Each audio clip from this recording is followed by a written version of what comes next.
청취자께서 보내주신 이 그린란드 자료 묶음을 보니까요. 와, 정말 머릿속이 복잡해집니다. 그렇죠. 한쪽에는 이 녹아내리는 빙하에 대한 정말 섬뜩한 과학 데이터가 있고요. 네. 다른 한쪽에서는 이걸 기회로 삼아서 관광대국을 꿈꾸는 아주 야심찬 계획서가 있어요. 맞아요. 그 계획서가 아주 인상적이죠. 그런데 또 다른 자료를 보면 이 강대국들이 이 땅을 찾으려고 지금 체스판을 벌이고 있다는 거 아니에요. 그래서 오늘 저희는 이 자료들을 가지고 한번 제대로 파고들어 보려고 합니다.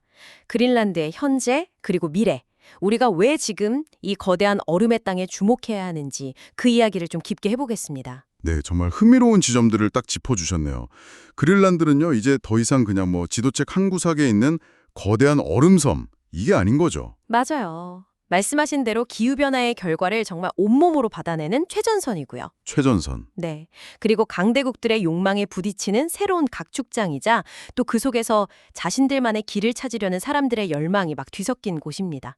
보내주신 자료들이 바로 이 복잡한 이야기를 아주 입체적으로 보여주고 있습니다. 그럼 가장 긴급한 이야기부터 시작을 해야 할 것 같아요.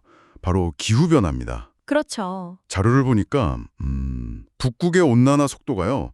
이게 지구 전체 평균보다 무려 3배나 빠르다고 합니다. 3배요? 네, 1971년부터 2019년까지 북극 연평균 기온이 섭씨 3.1도나 올랐다니 이건 그냥 좀 따뜻해졌네 이런 수준이 아니잖아요. 그렇죠. 3.1도면 어마어마한 거죠. 특히 저는 이 부분이 충격적이었는데 15일 넘게 이어지던 그런 혹독한 한파가 2000년대 들어서는 아예 사라졌다는 대목에서 와, 정말 소름이 돋더라고요. 그리고 그 충격이 가장 극적으로 드러나는 곳이 바로 그린란드 빙상, 그러니까 그린란드 아이스시트입니다.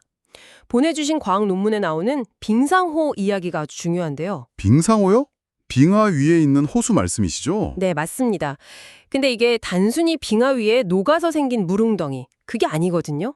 이 호수들이 지금 그린란드 빙하의 운명을 바꾸고 있습니다. 빙하 위에 생긴 작은 호수가 어떻게 빙하 전체의 운명을 바꾼다는 거죠? 자, 이 호수의 물이요. 어느 순간 빙하의 깊은 균열, 그러니까 크레바스를 타고 순식간에 빙하 밑바닥까지 쏟아져 들어갑니다. 바닥까지요? 네, 이걸 급속 배수 현상이라고 부르는데요.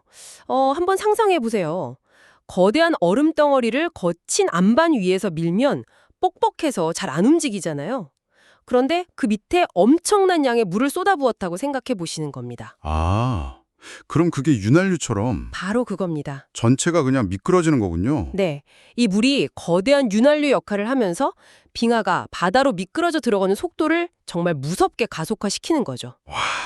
이 현상 때문에 그린란드의 얼음 손실이 빨라지고 있고요. 이게 현재 전 세계 해수면 상승 원인의 거의 4분의 1을 차지하고 있습니다. 4분의 1이나요? 네, 빙하 위에서 시작된 작은 변화가 전 지구적인 재앙으로 이어지고 있는 겁니다. 잠깐만요. 그럼 정리를 해보자면 빙하 위에 생긴 호수가 빙하 아래로 흘러들어가서 그 거대한 얼음 덩어리 전체를 더 빨리 녹게 만든다는 거군요. 정확합니다. 이건 정말 상상도 못한 메커니즘인데요. 뭐랄까, 위아래에서 동시에 스스로를 파괴하고 있는 셈이네요. 그렇죠. 이 붉은색이 평년보다 더 많이 녹았다는 뜻이잖아요. 네, 편차가 크다는 의미죠. 이건 미묘한 변화가 아니라 지구가 우리한테 보내는 거대한 경고등 같습니다, 그냥. 거대한 경고등이라는 표현이 정말 정확합니다. 그리고 이런 혹독한 환경은 사실 현대만의 위기는 아니었습니다. 수천 년 동안 인류에게는 계속된 시험대였죠. 하긴 이런 극한의 땅에서 사람들이 살아왔다는 게 신기하긴 해요. 근데 그 과거의 위기랑 지금의 위기는 좀 다른 이야기겠죠? 물론이죠. 하지만 과거의 이야기가 현재를 비추는 거울이 되기도 하거든요. 그린란드의 역사를 보면요. 적응에 성공한 사람과 실패한 사람의 운명이 정말 극명하게 갈립니다. 아, 그래요? 네, 약 2500년 전부터 북미 대륙에서 여러 그룹의 사람들이 이주해왔지만 대부분은 혹독한 기후변화의 주기를 버티지 못하고 그냥 사라졌습니다. 그중에서 가장 유명한 게 바로 바이킹, 그러니까 노르드인들의 그 미스테리한 실종 사건 아닌가요? 맞습니다. 985년쯤에 붉은 에리크라는 사람이 아이슬란드에서 추방당해서 사람들을 이끌고 여기에 정착했다고 하던데요. 네, 그 이야기가 아주 유명하죠. 근데 이 거대한 얼음 땅에 그린란드, 즉 녹색 땅이라는 이름을 붙였다면서요? 이거 완전 최초의 부동산 사기, 혹은 클릭베이트 아닌가요? 마케팅 감각이 대단해요. 그쵸. 일종의 브랜딩이었던 셈이죠.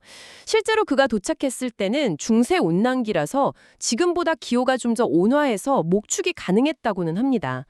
노르드인들은 그렇게 약 450년간 유럽이랑 상하 같은 걸 교역하면서 꽤 번성했어요. 그런데 15세기 중반에 갑자기 흔적도 없이 사라져 버렸습니다. 450년이면 정말 긴 시간인데 그렇게 오래 살던 사람들이 왜 갑자기 사라진 걸까요? 가장 유력한 가설은 또다시 기후변화입니다. 또 기후변화군요? 네, 14세기부터 소빙하기, 리틀 아이스에이지가 찾아오면서 기온이 뚝 떨어졌거든요. 그들이 유럽에서 가져온 그 목축 기반의 생활 방식은 더 이상 통하지 않게 된 거죠. 뭐 토양 침식 같은 환경 파괴 문제도 있었고 유럽과의 교역로가 끊긴 것도 아주 큰 타격이었습니다. 결국 자신들의 방식을 고집하다가 변하는 환경에 적응하지 못하고 사라졌다는 거군요. 그렇습니다. 그런데 여기서 흥미로운 건요. 비슷한 시기에 북쪽에서 이주해온 툴레인들의 존재입니다. 툴레인이요? 네, 현대 이누이트의 직계 조상이죠. 이 사람들은 노르데인들하고는 달랐습니다. 카약이나 작살, 또 고리무늬 물범 사냥 기술처럼 북극 환경에 완벽하게 최적화된 생존 기술을 가지고 있었어요. 그래서 소빙하기의 그 혹한 속에서 노르데인들은 사라졌지만 이 툴레인들은 살아남아서 그린란드의 주인이 되었습니다. 적응의 차이가 생존을 가른 거죠. 이 땅의 얼음 속에 새겨준 아주 냉엄한 교훈입니다. 와, 그거 정말 의미임장하네요. 마치 지금의 그린란드인들이 그 노르드인의 유령을 보면서 우리는 저런 실수는 반복하지 않겠다고 다짐하는 것 같아요. 그렇죠. 그렇다면 지금 그린란드 사람들이 추진하는 그런 지속가능한 관광 같은 정책들이 바로 그 역사적 교훈에 대한 현대적인 적응 전략이다, 이렇게 볼 수도 있을까요? 와, 아주 날카로운 연결입니다. 정확히 그렇습니다. 1721년에 덴마크에 의해서 다시 식민화되었다가 1979년에야 자치권을 얻은 그린란드는 이제 자신들의 운명을 스스로 결정하려고 하고 있습니다. 그런데 자신들의 집을 막 되찾으려는 그 순간 전 세계가 문을 두드리기 시작한 거죠. 바로 여기서 현대 그린란드의 아주 복잡한 딜레마가 시작됩니다. 트럼프 전 대통령이 그린란드를 사겠다고 해서 전 세계적인 화제가 됐던 게 딱 떠오르네요. 네, 그때 정말 난리였죠. 그때는 그냥 뭐 해프닝인 줄 알았는데 보내주신 자료들을 보니까 이건 단순한 농담이 아니었어요. 미국의 관심 뒤에는 아주 치밀한 계산이 깔려 있더군요. 그렇습니다. 크게 세 가지 핵심적인 이유가 있습니다. 첫째는 군사적, 안보적 가치입니다. 지도를 이렇게 보면요. 그린란드는 러시아나 중국에서 미국 본토로 대륙간 탄도미사일 ICBM을 쏠 때 가장 짧은 경로에 있습니다. 최단 경로군요. 네.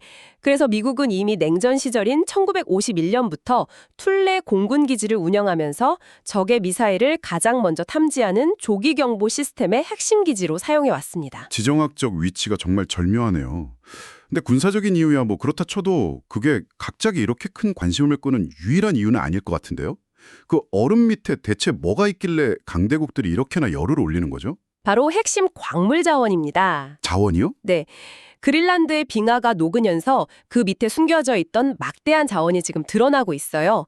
유럽연합, EU가 지정한 34개의 핵심 원자재 중에 무려 25개가 이곳에 묻혀 있을 것으로 추정됩니다. 그가 바로 그린란드인 셈입니다. 와, 안부에 이어서 자원까지 정말 탐나는 땅이네요.